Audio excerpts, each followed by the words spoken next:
Hello to all viewers. This is a video on discrete bivariate probability. In this video, we are going to go through just the basics of bivariate probability in the discrete case. So let us get started. Now consider a very simple experiment. Suppose we are tossing 3 coins at a time. So what will be the sample space for this? As we know, every coin can give you either a head or a tail. So what all cases are possible in this case? You can either have heads on all 3 coins or heads on 2 coins, tails on 1 coin, tails on 2 coins, heads on 1 coin, all tails, etc. So what we do is we list all the possible outcomes of any experiment as a sample space. So in this case, check out what the sample space is going to be. In our usual notations, H stands for heads, T stands for tails. So H means on all the 3 coins we have got heads. So there are going to be 8 possible outcomes since we are tossing 3 coins at a time. So in the univariate case, what happens is you list down all possible values that a random variable can take along with the associated probabilities. So in this case, let us define a random variable x as the number of heads that are observed. So it is clear that the possible values of x can be 0, 1, 2 and 3. So what do we do after that? We find the probability mass function of x. So let us keep the sample space readily available to us. Now for your convenience, what I have done is I have marked all the heads, that is all the H symbols in the color red. Okay. So now notice when x is equal to 0, we are trying to say that no heads are observed. Now this type of an outcome occurs only once, that is the case of TTT. So the corresponding probability is going to be 1 divided by 8. Similarly, x equal to 1 means you have only one head. So that occurs 3 times in all, HTT, THT and TTH. So the associated probability is 3 by 8. This is fairly simple, isn't it? This is just the univariate case which you might have learnt earlier. Now what we will do is we will introduce another variable because we want to study the bivariate case. Okay. So if you remember, x was number of heads on all 3 coins.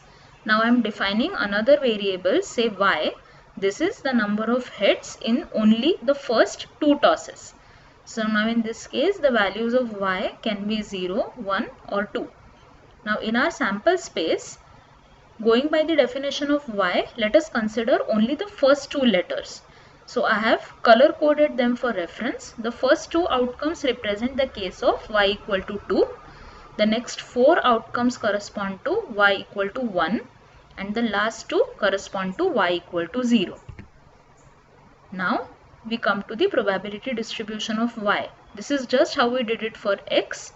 Count the number of outcomes favorable to a value of y and simply divide by the number of possible outcomes, the total number of outcomes in the sample space. Now we finally proceed to the bivariate case. So we have considered x and y separately. What we will do now is we will consider them simultaneously. So your x is number of heads observed, y is the number of heads observed on the first 2 coins. Okay. So mathematically, x can take values 0, 1, 2 and 3. Y can take values 0, 1 and 2. So in this way, there are in all 12 possible pairs of x and y that we have. So namely, they are 0, 0, 0, 1, 1, 0, 1, 2, 1, 3 and so on. Okay. So what we do is, we consider all possible pairs and we count the favorable outcomes for each pair. Dividing that by the size of your sample space will give you bivariate probabilities. So consider the case x is equal to 0 and y equal to 0. What does this mean? It means on the first 2 coins there is no head, that is y equal to 0, and on all 3 coins also there is no head.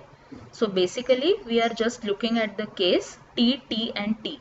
So if you notice, I have rewritten the sample space for your convenience. In that, all the possible pairs have been marked. So we see 0, 0 occurs only once, that is the last outcome on the sample space. So the probability is going to be 1 by 8.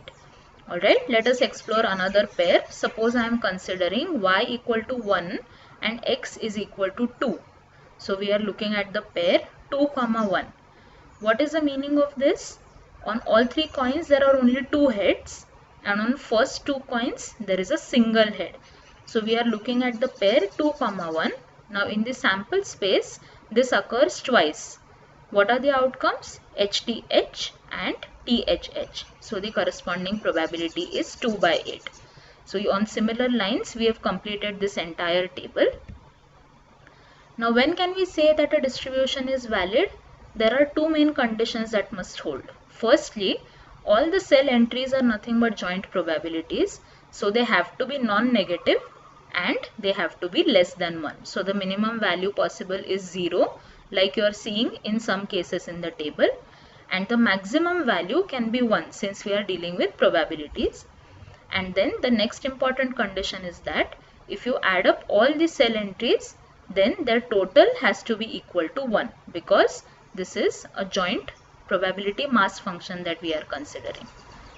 So this brings us to the end of the video. Thank you for watching.